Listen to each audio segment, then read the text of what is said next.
Hey, it's very nice to have you here. Today, I have a very valuable message to share with you. If you feel blocked in any way in your life,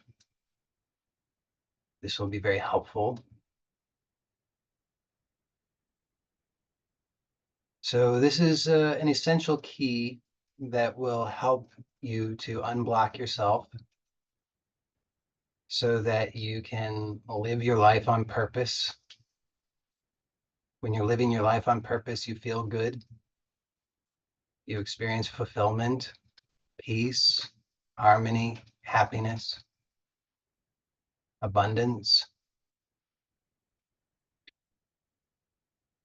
And in fact, all of those are your inherent qualities. So it's really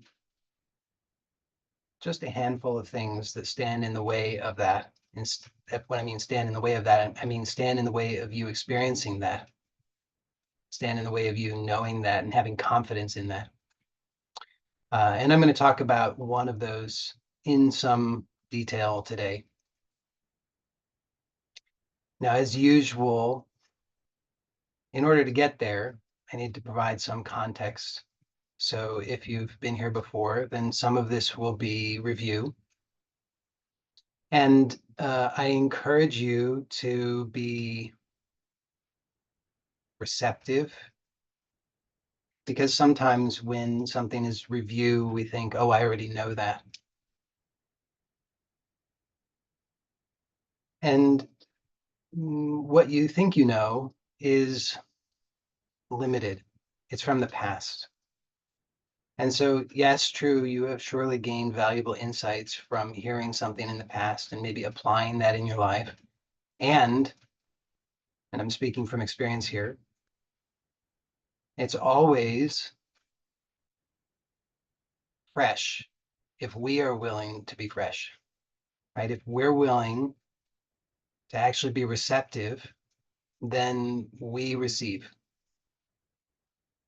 And what we receive will be of a higher order than what we've received in the past. So that's the invitation, and that's the opportunity.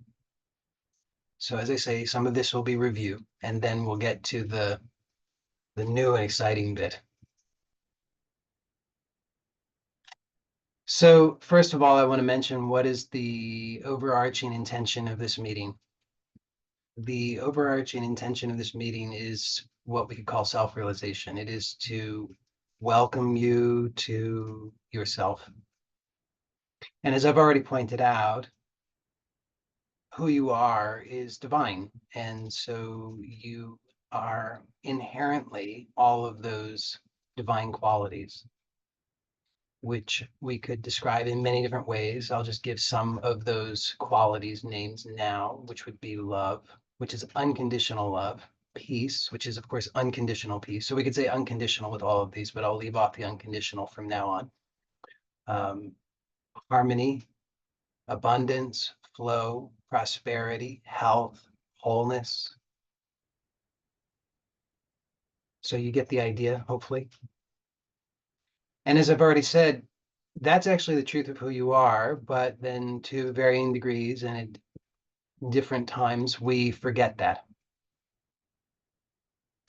We've actually had to learn how to conceive of ourselves and behave in ways that are not congruent with that, which is why it's often said that all of these things are your natural state. And I know that sometimes when we hear things like that, we think, how could that be? That doesn't seem to be my natural state. My natural state seems to be something very different than that. My natural state seems to be frustration, disappointment, discouragement, anger, impatience, that kind of thing. But as I said, all of those things are how we have learned to understand ourselves and how we have learned to experience ourselves. And the good news is that we can learn how to unlearn. We can learn how to let all of that go. So most of this is about unlearning. It's about letting go.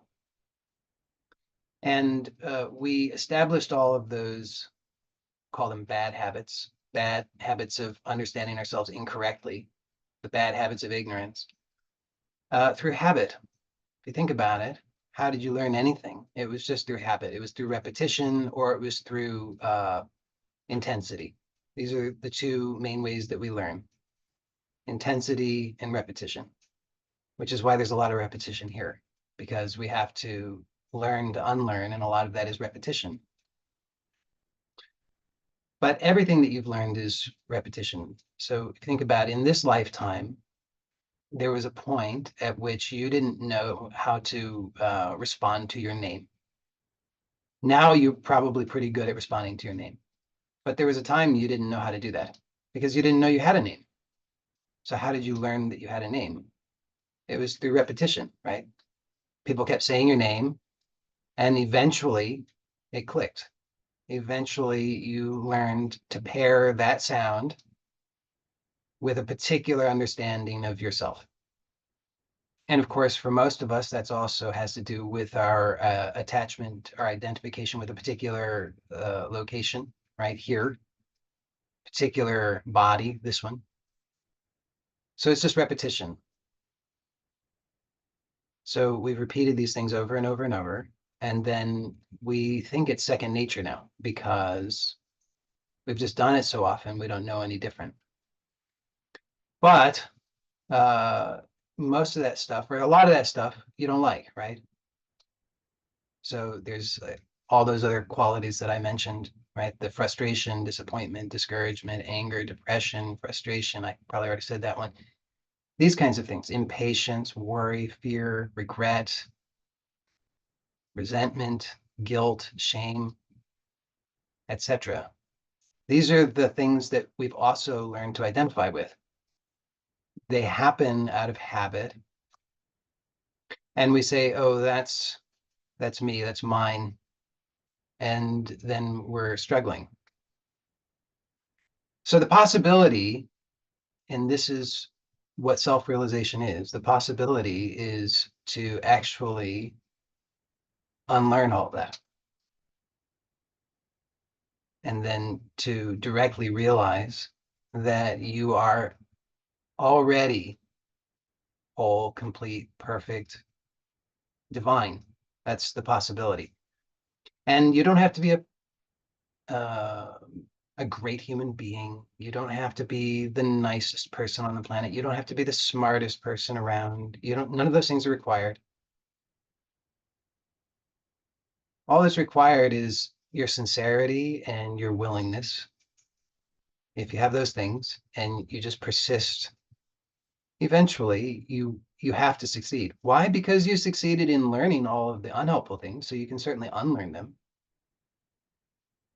You were definitely smart enough to learn all of the unhelpful things, so you're definitely smart enough to unlearn them. There's no problem there. There's no question. You have everything that it takes. You have all of the intelligence, all of whatever you think the requirements are, you've got them for sure. So that's the overall context. That's what's available. That's the offer. That's what this is about. It's about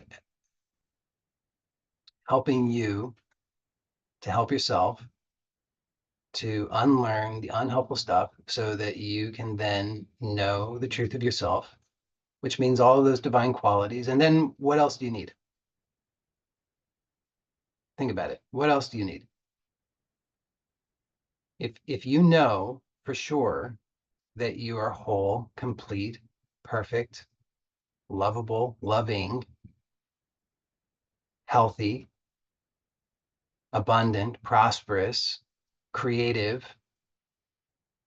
generous, I could go on, peaceful, harmonious. What else could possibly be needed? So that's the main point. That's the main aim of these meetings. That's the main intention. And I've already described the basic mechanism there, which is it's an unlearning. And so in order to unlearn, there's a lot of repetition that's necessary. Of course, also necessary for unlearning which is the same for learning, is that along with the repetition, there has to be, you have to actually apply it for yourself. And that's sort of implicit in what goes on here, because the invitation is always there for you to actually take a look within yourself and find out. So you're actually having to do that work if you're really showing up here sincerely. You're actually having to look within yourself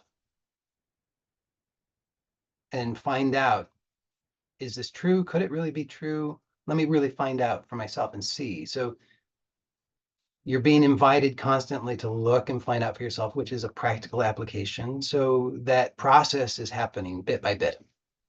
Of course, then the invitation more broadly that I make is for you to take all of this stuff into your day-to-day life. You know, it's one thing to have 1 hour, 2 hours out of, I don't know how many hours there are in a week. But if you do the math on that, the ratio is not in your favor if you only do the looking for that amount of time each week. It's certainly better than not at all, right? I mean, up to a point in your life, you didn't know to look at all. You didn't know about any of this possibility. So it's a huge miracle and a wonderful thing to actually show up here and to receive the invitation and to look for yourself for an hour, 2 hours each week. And as I say, that's sort of the starting point, but then you really want to do yourself a favor, you want to then also apply this throughout the week, not just for 2 hours a week, but for many hours throughout the week. And it should be light and easy. It should be sustainable. It's not the kind of thing, I'm not saying you should, spend 5 hours in meditation every day. And if you don't, then nothing's ever going to get better for you. It's not like that at all. Because if it was like that, it would be, forget about it. None of us would succeed. So it's not like that. That's also good news. But what I am saying is that bit by bit, the invitation is to start to incorporate this into your life so that you are looking moment to moment and discovering what's really possible. So that it's not just something that you hear about. It's not something you just read about. It's not something you just wish for. It's not something you just maybe pray for every once in a while, but it's something that becomes a continuous prayer.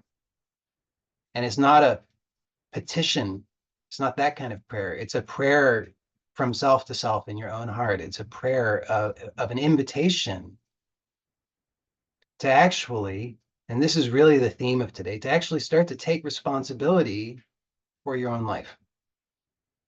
Because up to now, or up to a certain point in our lives, we didn't take responsibility. It was all just left to chance in a way. It was what everybody else was doing.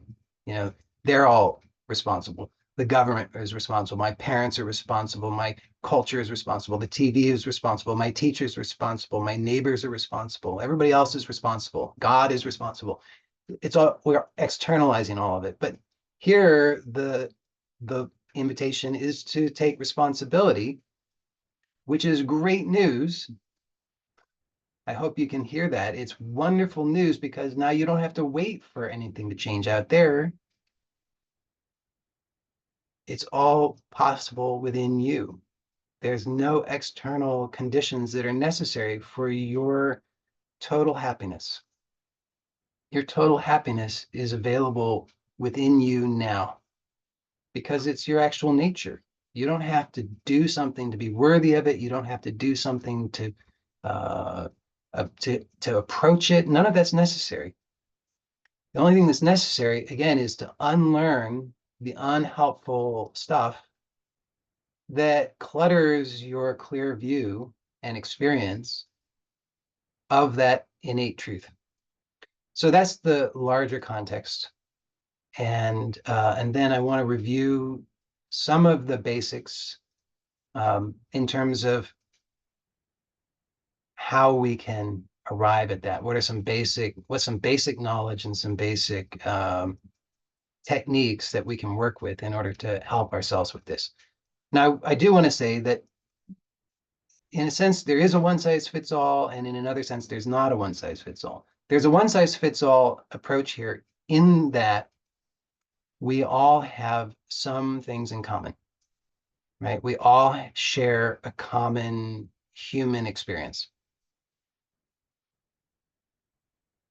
right? We all have that much in common. We all have a body, we all have a mind, we all have emotions, we all experience sensations, we all experience all of these kinds of things, and we have relationships. We have some of the same basic kinds of challenges and struggles in that we all want certain things, like we want to meet our basic needs of caring for the body, for relating to others, and that kind of thing. So we all share that much in common, which is a lot. I mean, that's pretty huge if you think about it. We have that, all of us here, even though we're very different in many respects, we're very much alike because we all share that in common. Whereas if we were comparing, compare yourself to a rock, you have still quite a lot in common, but not nearly as much as we all share because we're all human. So we have an enormous amount in common. In that respect, there is a one size fits all because we can work with those same basic elements. With that said, you do always have to, or it's very helpful if you keep looking within and checking in with your, we'll call it intuition. And this is something that you have to cultivate over time, that connection with your intuition, with that inner knowing, with that inner guide, with the inner teacher. But you want to do that, you want to cultivate that regularly so that you can start to tailor this all to your own personal needs.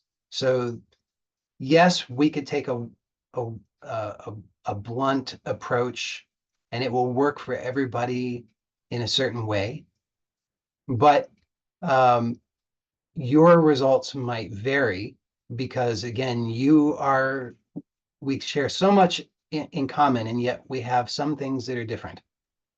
And what I mean by that is your needs and desires are slightly different than mine, even though we have a lot of overlap, but the priorities are different. So for some people, health is the big challenge. For other people, health is no challenge at all. For some people, money is the big challenge. And for other people, money is not the problem at all. For some people, it's all about a relationship. For other people, it's not at all. For some people, it's about a sense of unworthiness. And for some people, that's not it at all. So, or it will just be to varying degrees. So that's why I'm saying I'm giving you broad strokes information, and then I'm encouraging you to cultivate that relationship with the inner guide, with the inner teacher, with your intuition that will ultimately, it's your true guide. You have to, uh, that's what really finally helps you to cross the threshold. Because up, up, as long as there's some kind of external anything, then it's close, but not quite, because it's leading you closer and closer to that true knowing within. But then the final knowing has to be found within. So along the way, cultivate that relationship with the inner guide. And I'm just saying all that to say that take what I say, it's valuable, it's true, and um, trust your inner guidance on these things so that it will help you to know what to prioritize in your own life. So in general, I can say these things, that you are meant to be happy. Why? Because, as I already said, that's your true nature. Now, I mention this because a lot of us don't really understand that. We struggle a lot because we don't really accept or believe that we are meant to be happy, but it's the truth. You are meant to be happy. How can you also know that? Because you have a deep desire to be happy. A lot of us have been taught to mistrust our desires, and there's some reason to mistrust some desires. I'll talk about that in a moment. But again, we have to cultivate that inner knowing so that we can recognize what are the true desires, because some desires are true and we cannot sidestep them. And they're the vehicles to that inner reliance, inner knowing, inner connection to that self-realization. Because think about this. As long as you're experiencing unhappiness, or you can fill in the blank with whatever your struggle is, maybe, you say it's a sense of lack, or it's a sense of unworthiness, or it's a sense of pain, or whatever the thing is for you. But I'll just say, if you experience unhappiness, and you can substitute your key word there. But if you're experiencing unhappiness, then just tell the truth. Your attention is not resting on completeness, wholeness, and perfection. Your attention is on the unhappiness, right? Can you see the truth of that? And so as long as your attention is on the unhappiness, then your attention is not on the truth. Now, can you see how then you owe it to yourself to resolve that? It's not selfish in a negative way to be happy. It's important to be happy, because when you are happy, then you are aligning yourself with the truth, which allows you to keep your attention resting on the truth, which allows you to be aligned with that, which allows it to flow in expression in all ways. That's far from selfish. That's how the world becomes beautiful, through your happiness, through your fulfillment, through your knowing of peace. That's how those things manifest into the world. It can't happen some other way. It's not going to happen the other way around. That's a mistake that many of us have been led to believe, that we're going to find those things when they come to us from the outside. When finally the world is at peace, then I'll be at peace. When finally the world knows love, then I'll know love. It doesn't work that way. That's why we owe it to ourselves to be bold and audacious, and to resolve and satisfy those true heart desires. So it's good for you to be happy. It's it's your divine birthright, and it's your divine mandate. Think about it. What keeps you going in the struggle? It's that. It's that you deeply desire to resolve that. So another mistake that people make is they think, oh, well, I'll just wait it out. This life is just suffering, and I'll just wait it out. Good luck with that one. You've been playing that game lifetime after lifetime. And if you don't believe in multiple lifetimes, I mean, just see within this lifetime, so many lifetimes, day after day after day, minute to minute to minute, how we all play that game of, I'm just going to wait it out. No, it doesn't work. Because deep within us, these desires are there to lead us home. So that's important to understand, that you are meant to be happy. It's your purpose. It's spiritually correct to be happy. Spiritually incorrect to be unhappy, which I'm saying not to say shame on you. Guilt and that kind of thing is unhelpful. But I'm just pointing out that if you make the mistake of thinking that unhappiness is a virtue somehow, which many of us have been taught to believe, it's like, well, everybody else is unhappy, so I should be unhappy. How dare I be how dare I be happy among the miserable crowd? But until you're willing to be happy, the crowd that's waiting for permission to be happy isn't going to be happy. So that's why I say it's your divine mandate to choose to tell the truth about that, and then to choose happiness. And again, you can fill in the blank with whatever you want, whatever your desire is. But I think happiness is kind of a catch-all. Peace could be a catch-all. Love could be a catch-all, whatever. But so those are important things to understand. Now, as I've said, So desire is a vehicle that allows us to return home to ourselves. So far from being the enemy, desire is our ally. It's our friend. It's the vehicle to our own self-realization. With that said, of course, not all desires are equal because not all desires are authentically yours. Somewhere there's a person for every desire. Okay, somebody has a whatever those desires are, somebody that's true for somebody somewhere.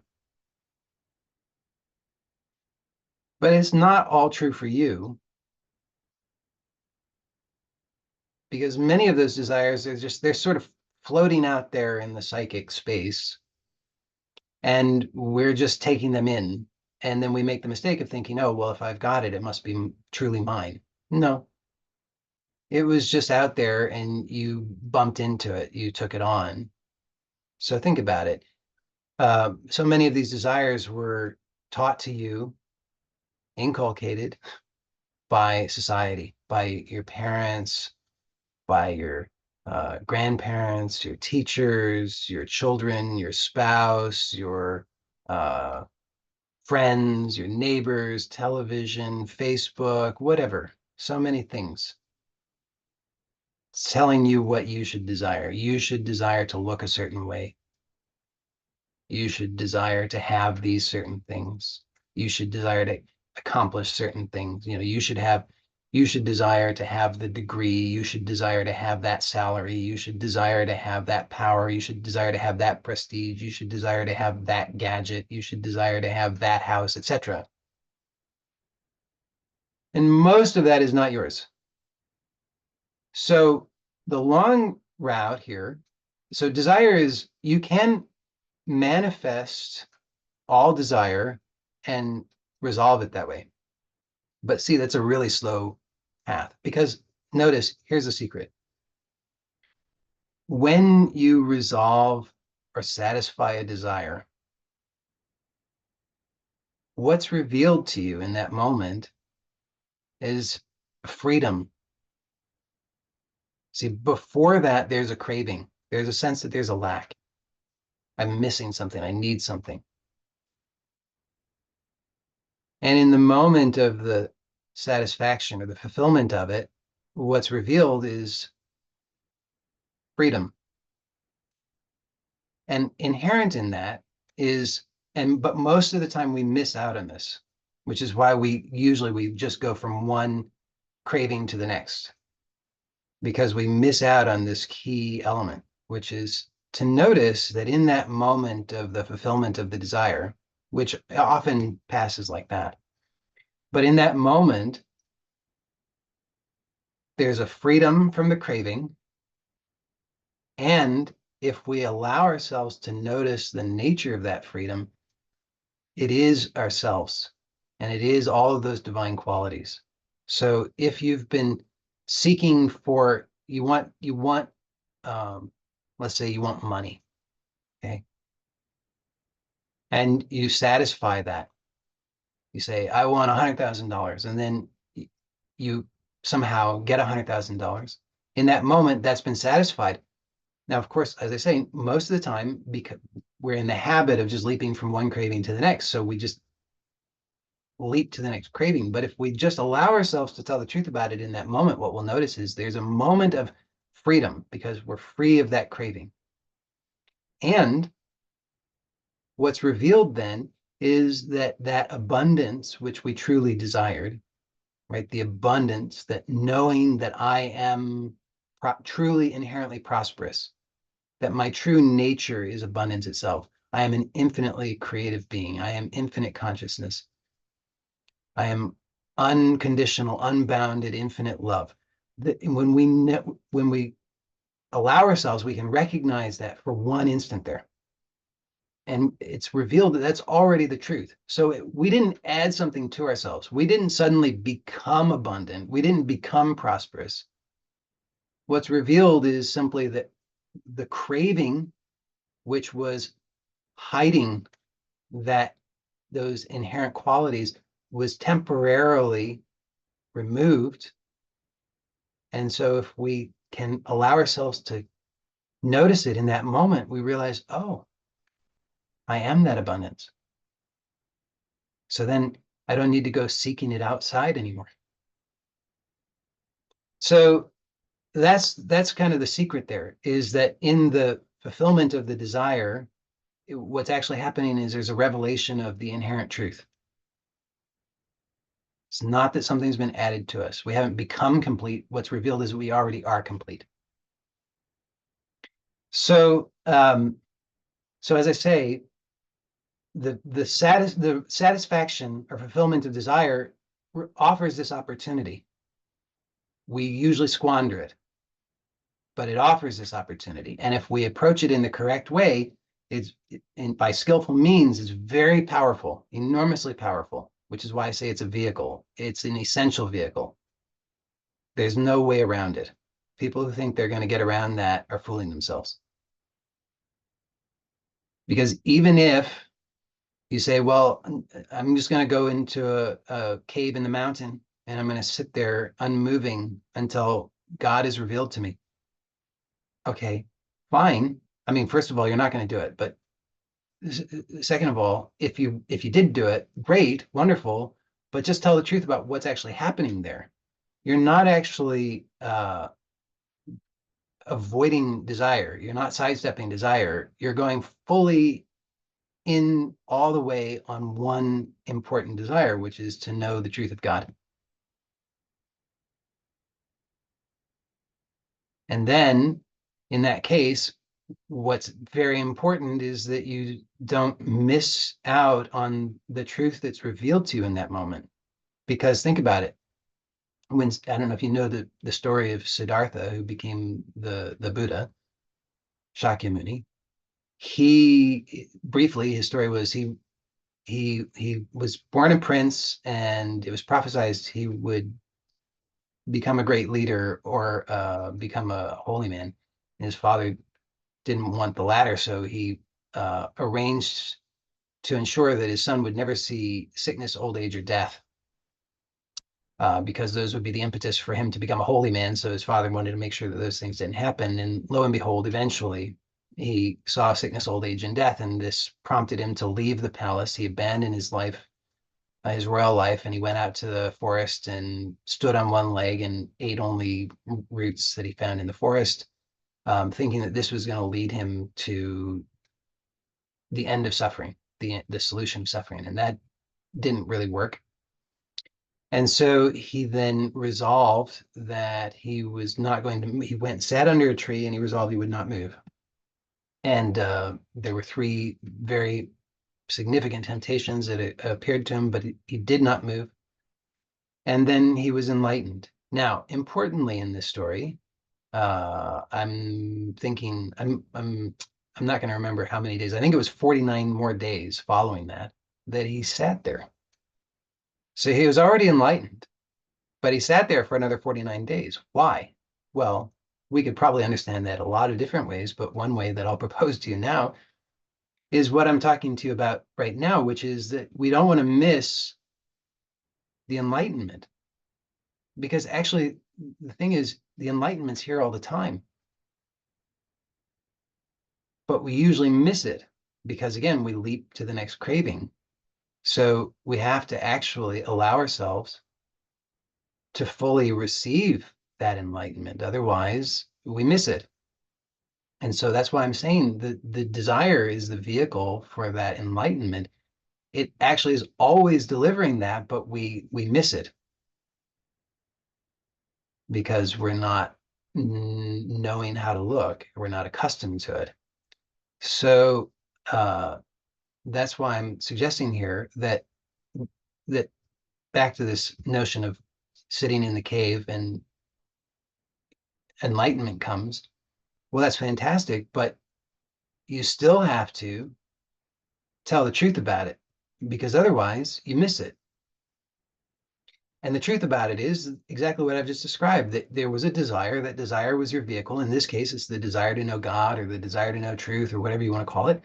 And so there's a resolve to follow that through all the way, to make that desire fulfilled. Now, in the moment of the fulfillment of that desire, what happens? There's a discovery of freedom, and that freedom reveals that what you've been seeking is already the truth of yourself. Right? I've been looking for wholeness. Oh, lo and behold, wholeness is here. I mean, this is always what's reported. The enlightened masters never report it's outside of you. They always say it was here all along. You are already that.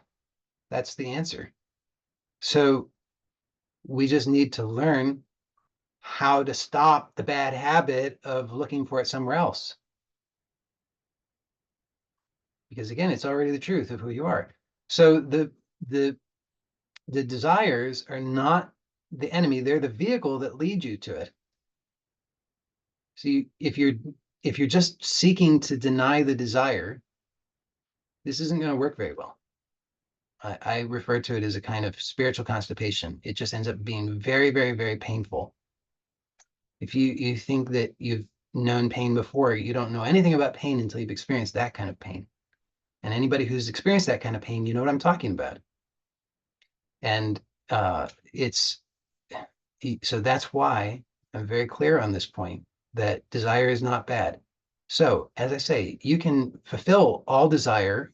In a sense, fulfilling all desire is essential because you have to resolve them to reveal that already present freedom. But if you try to resolve all of them by manifesting all of them, it's going to be a slow process, because think about what's involved there. It has to take place through time. So it's very slow. And if you have to take that approach with all of the desires that are floating around out there, boy, that's going to be a long time. That's why I suggest it's very helpful to get clear on what desires are your desires. And if they're not actually authentically your desires, then you can resolve them very rapidly and powerfully by burning them in awareness. So awareness is the key ingredient always. So everything here is actually all about cultivating that awareness. In the absence of that awareness, nothing can really happen, because that awareness is required in order to resolve the desires, and then to actually recognize what's really happening in the resolution of the desire. Okay. So the basic exercise there is, you could approach it. I usually look at it this way: what hurts you? That's the indication of what your true desires are, because the stuff that doesn't hurt, you don't really care. If you can just let it go, let it go.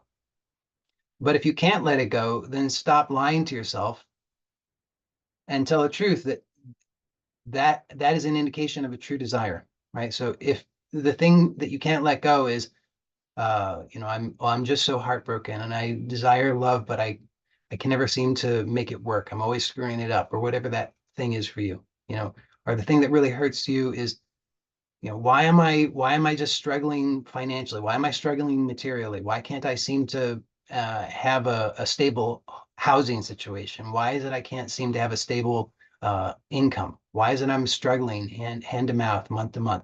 Why is that? If that's the thing that's really hurting you, that you're struggling with, then guess what? That's your thing. And maybe you have just one thing, maybe you've got a couple of things. For some people, it's their health.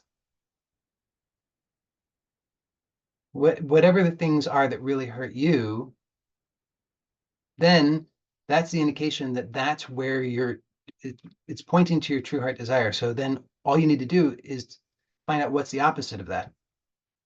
And that tells you what it is that you truly desire.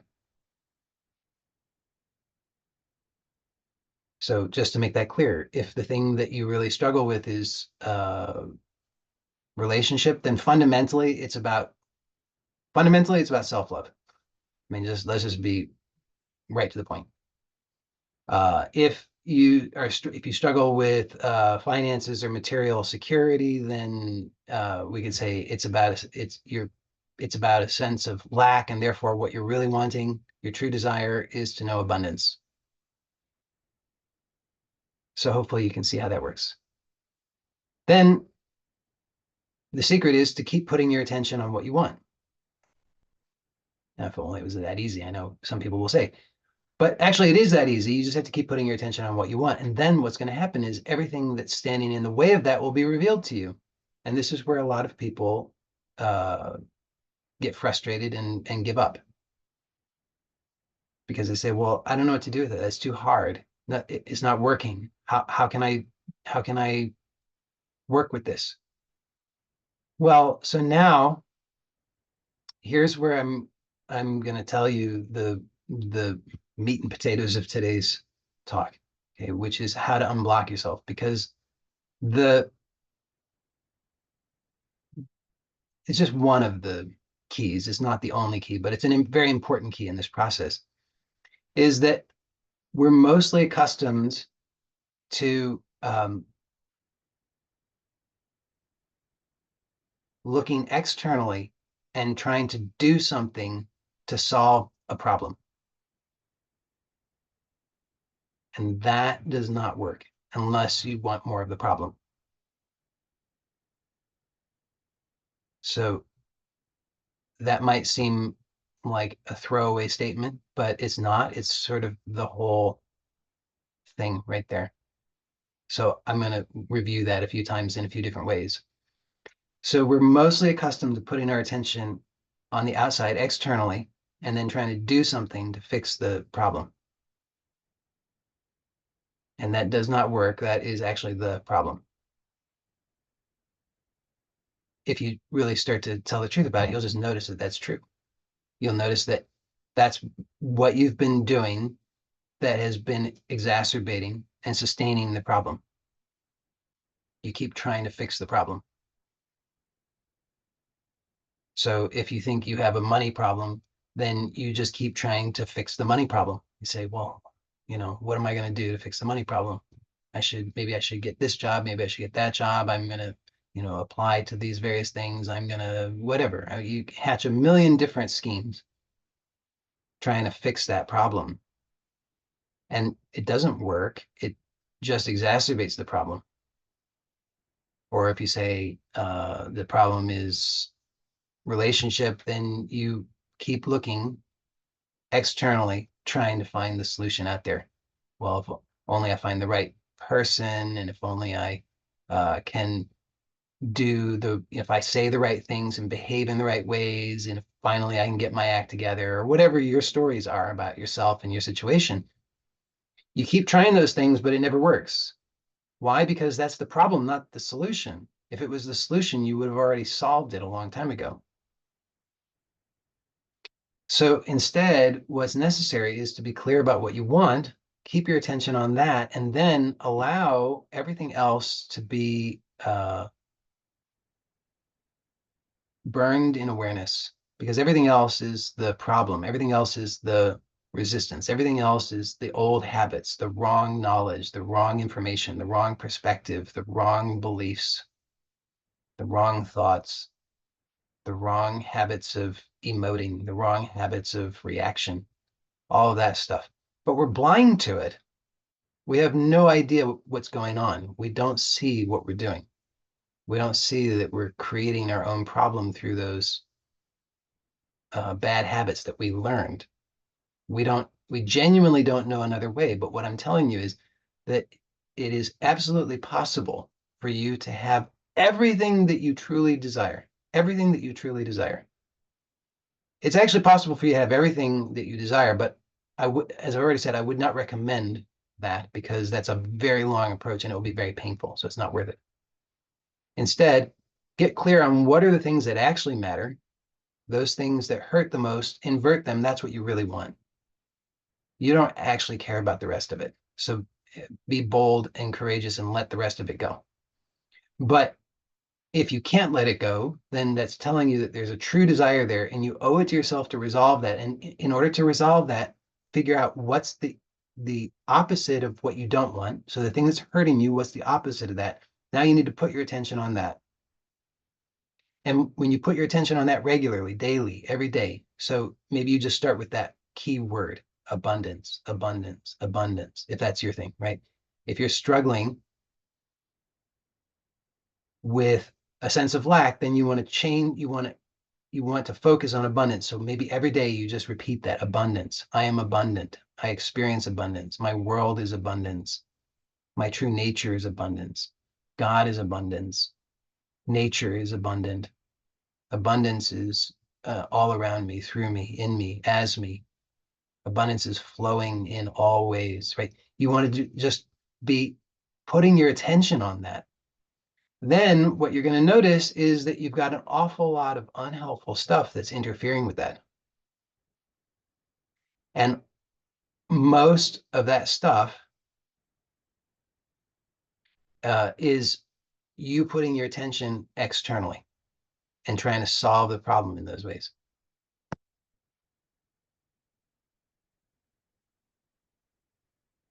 So you want to keep your attention internal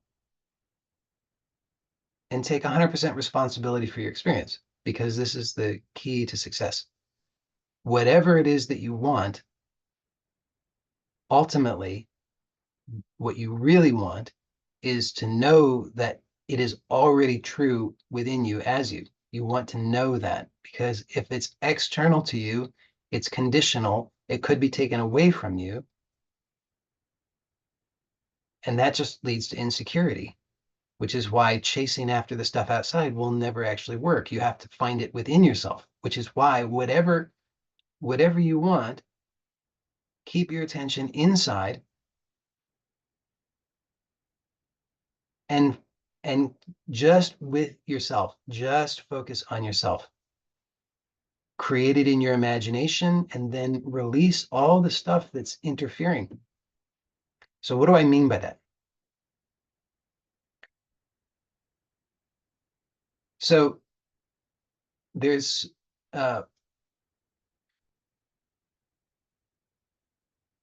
we all have, we create through, so our experience is perception. It's entirely subjective. You're never experiencing something outside of yourself. So just notice that. Notice that you're never actually experiencing something outside of yourself. You've got all kinds of ideas, judgments, and opinions about everything outside of yourself, but you never actually experience any of that other than through your own judgments, opinions, and perceptions about it. So long as you continue to focus on those things outside of yourself, the conditions, people, circumstances, events, etc., then you're disempowering yourself. You cannot make the change there. You cannot change anybody else. You cannot change those outer circumstances and conditions. What you can do is you can free yourself from the harmful lies that you have learned to believe that you're holding in your within yourself. And as you do so, you experience within yourself what it is that you want, and you come to find out that it's already always true, which gives you great confidence,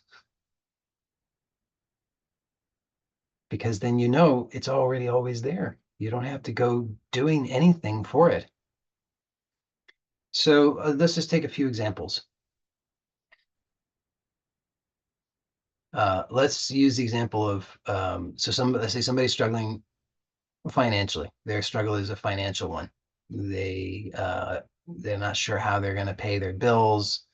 Uh, they're not sure how they're going to get food on the table tomorrow. They don't have a job. They don't know how to get a job. They have no confidence. They think they're trying, but nothing seems to be working out. So it seems like a bad situation. And of course, this person's already doing everything that they know how to do externally to try and fix this problem, and it's not working. So how can they actually help themselves? They can help themselves by putting their attention inside. And they can see just, okay, what is it that I want? If I'm struggling with lack, then what I want is abundance. So put my attention on abundance.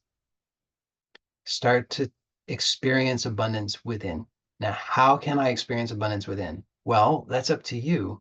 You're infinitely creative. You get to do it however you want. As you gain more skill in this, you can do it unconditionally because you start to be able to access that inherent quality and truth within yourself. You don't need to do anything internally to stimulate it. It's already just apparent to you. That comes in time with skill as you develop it. But an important principle is you have to start where you are. So if you don't know how to do that presently, you can't do it. So you need to take hold of some techniques to support you in helping you to find out where and how to make contact with that inner abundance. So you can use your imagination. You can imagine whatever the conditions and circumstances are that allow you to tap into that sense of abundance. See how that works? You can just imagine whatever that might be. Now, your mind might say, but that's unrealistic. So what? Your so-called realistic approach is only giving you disastrous results. So you owe it to yourself to stop doing that right away. And of course, your mind's going to offer up resistance when you start to implement change because the resistance is built in to stop change. Why? Because stability is very important for creation. If there was no stability, then that would be called chaos. So you want stability, right? You want stability for your nice experiences. You want to have confidence that you can continue to experience and access those positive states of being. So stability is very important. As you establish those positive habits, then the stability is there in your favor. But when you have the habits that establish what you don't want, of course, the stability is there kind of against you. It's not really against you, but it's against you in the sense that you've already established a habit of what you don't want. So now you've got resistance to making that change. But don't dismay, just understand that that's a basic quality of how things work.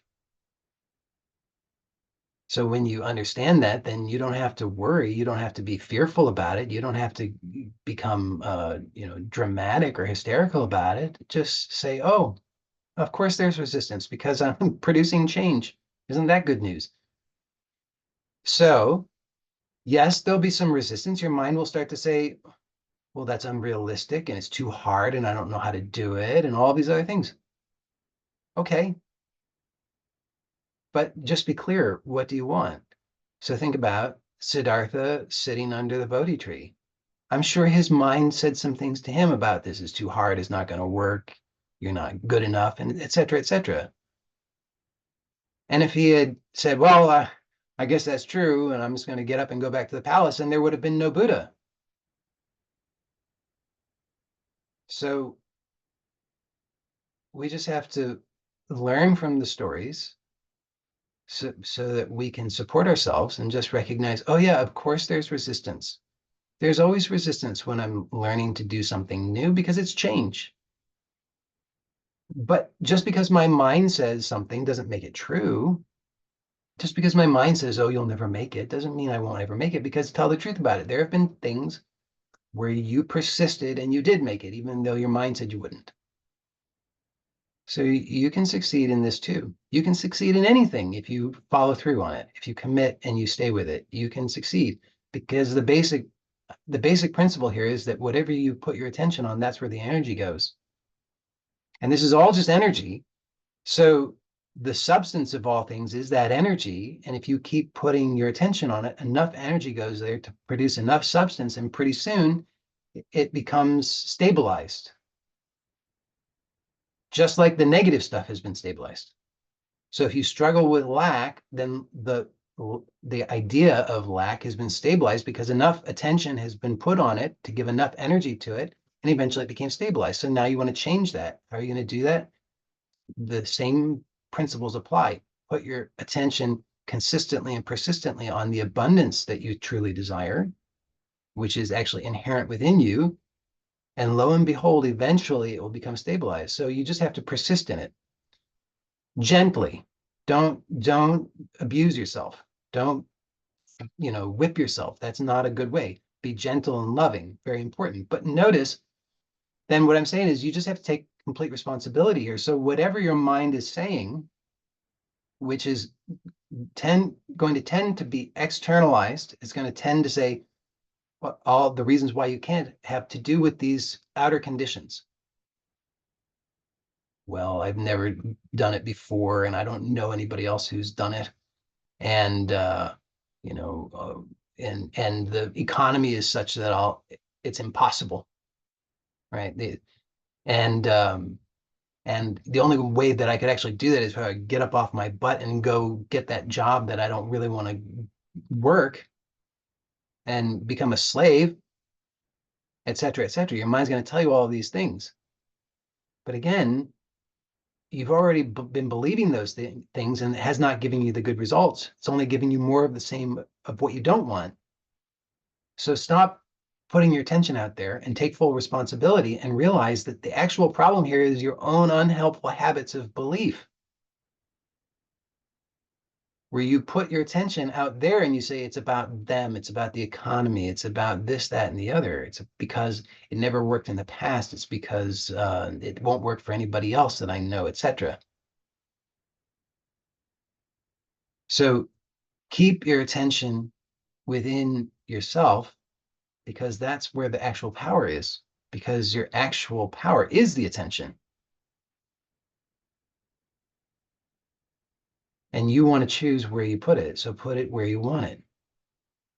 Now, I'm going to more or less wrap up, but there's one more really important point that I want to emphasize. I've already hinted at it, but I really want to make this really clear, because this is the main key to unblocking yourself.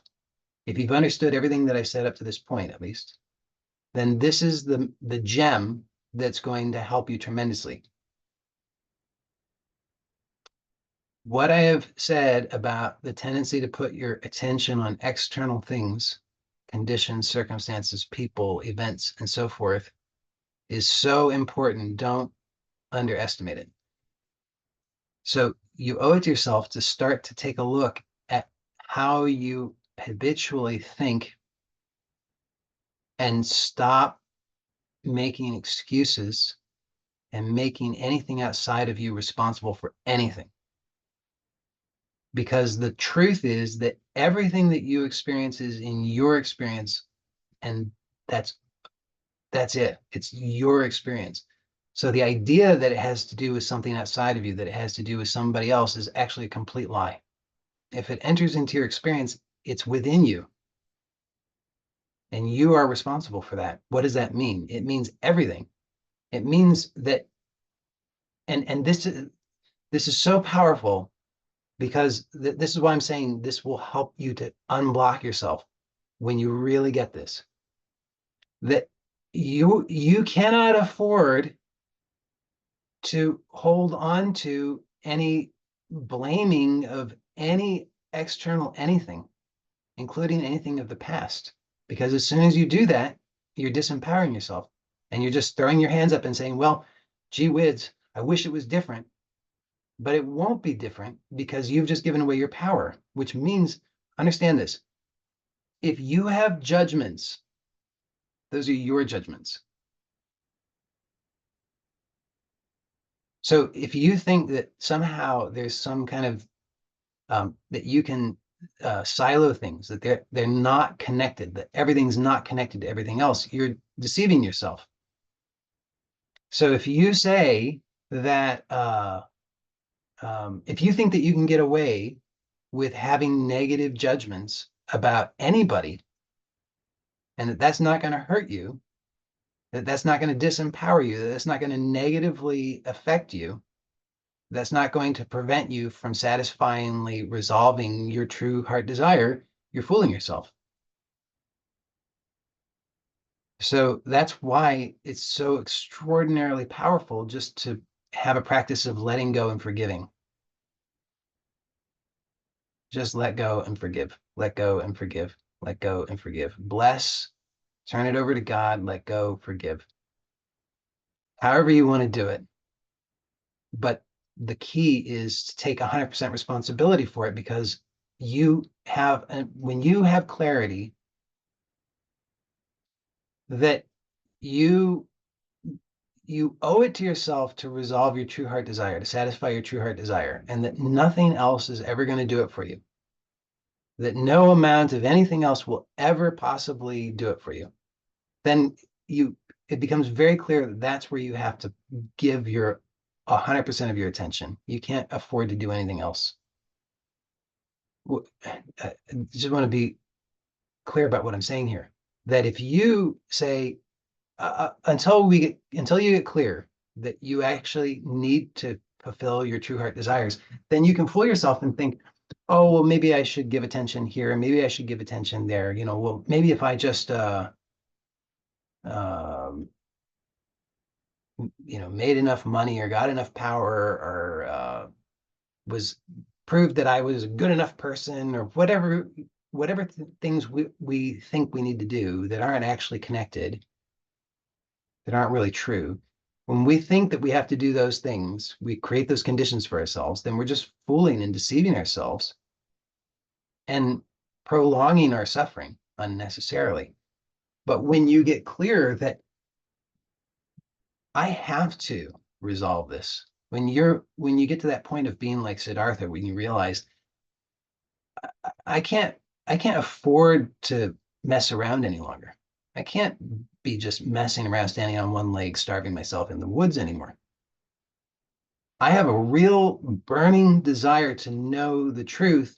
And in order to know that, I have to fix myself to that. I have to stay 100% with that. So then that's why I encourage, get clear on your true heart desire and then put your attention on that. And are you going to experience discomfort? Sure. Of course, that's what I'm saying. You're going to experience discomfort because there's resistance. The resistance is there because you've established unconsciously the bad habits of the lies of who you are not, that you're not enough, that you're not lovable, that life's not enough, that life's misery, that all that kind of stuff. You've established those bad habits unconsciously, innocently, ignorantly. You establish those. So of course there's resistance when you start to instigate change. Has to be, because the resistance is the friction of that old stuff being released. So yes, you're going to meet with that. And then what I'm saying is the way that the mind works, the way that it maintains that resistance is it disempowers you. It plays this trick on you and says, look out there, keep looking out there, keep looking out there. It will just keep pointing out to you all the reasons why not, all the circumstances that are working against you, why it's impossible, why this is a fool's errand, and so forth and so on. It's going to constantly tell you, get up and move away from this tree. What are you doing sitting here? You're wasting your time. This won't work for you. It doesn't work for anybody. This is all a lie. It's too crazy. Nobody's really happy. You'll never be happy. And here's all the reasons why. Again, it's the people out there. I'm waiting for them. I can't be happy because this person's not happy. I can't be happy because that person is sick. I can't be happy because that person is uh it is crazy. I can't be happy because that person is angry. I can't be happy because of all of these reasons. I can't have enough because of the economy. I can't have enough because of my neighbor. I can't have enough because of my parents. I can't have enough because of on and on and on. I can't have enough because I have these problems. I can't have enough because I have these diagnoses. I can't have enough because of my past behaviors. I can't have enough because of on and on and on. And it's all external. It's all disempowering. And when I say external, I mean external to this freedom right here, right now. And that's why I say the solution, the answer is forgive, bless, love, release, let go. But first, you have to know where you're staying. You have to know where you're putting your attention, because otherwise, you're all over the place. That's why I encourage having that clarity. What do you want? And if what you want is, I want the sports car, fine. That's fine. I don't care. You should just be truthful. It's totally okay. That's why I say you have to start where you are. If where you are is I need the sports car, fine. Then you start there. And you'll find through the process that what I'm describing works. So if you want the sports car, what I'm telling you will work for getting you the sports car. If what you want is a more harmonious relationship with your spouse, what I'm telling you will work for that. If what you want is better physical health, what I'm telling you will work for that. If what you want is total spiritual enlightenment, what I'm telling you will work for that. And don't try to shortcut here, because wherever you're at in this process, whatever it is that you actually sincerely want right now, just tell the truth about that. And then keep your attention on that. Use your imagination to train yourself to access it internally. And then notice the resistance that comes up, and don't allow yourself to be fooled into putting your attention outside, external to any of these other things. Don't believe any of this stuff that comes up. This is why not. Instead, bless, forgive, release, let go, love, turn it over to God. Whatever your gig is, do that, because that's the thing that's going to give you the best results. Because all of that stuff is the bad habits that you've learned that keep in place what you don't want. And when you bless it, release it, forgive it, turn it over to God, then you're letting it go. Not getting rid of it, not going to war with it, but you're actually letting it go. You're actually telling the truth about what is most important and what is true, which is this peace, this freedom, this abundance, this truth here that's completely here now, internal, not out there. So, as usual for me, I'm not sure that that was nearly as clear as it was, as I was hoping, but so be it. Um, so I'm going to wrap up this talk now. And for those who are here live, I'm happy to stay on for the group coaching. I just want to say a few words to those who are watching this on YouTube, which is number one, blessings to you. And number two, I am still offering free introductory coaching calls to those who are sincere. And if you are interested in that, you can go to joeylott.com/intro, INTRO, and there'll be a link in the description on YouTube where you can learn more about that and sign up. Those have been going very quickly. And so I understand that oftentimes people check and there's no availability on my calendar. If you don't find anything available, you should just check back the next weekday, because new spots do open up 2 weeks in advance. So if you keep checking back, you might be able to get a time. And if you are not getting a time, I created a wait list now. This is experimental. I'll see if it actually works. But you could sign up for that. And I'm doing my best. So have patience. And also, for those who are interested in support in structuring a simple yet powerful, sustainable daily routine that will help you to produce these positive changes in your life, I do have an online course for that. And it's called Manifesting Truth, and there'll be a link in the description below as well. And that is a paid program. So, but that is available. And so you can learn more about that by clicking on that link. And I think that's it. So I'm going to end this recording now.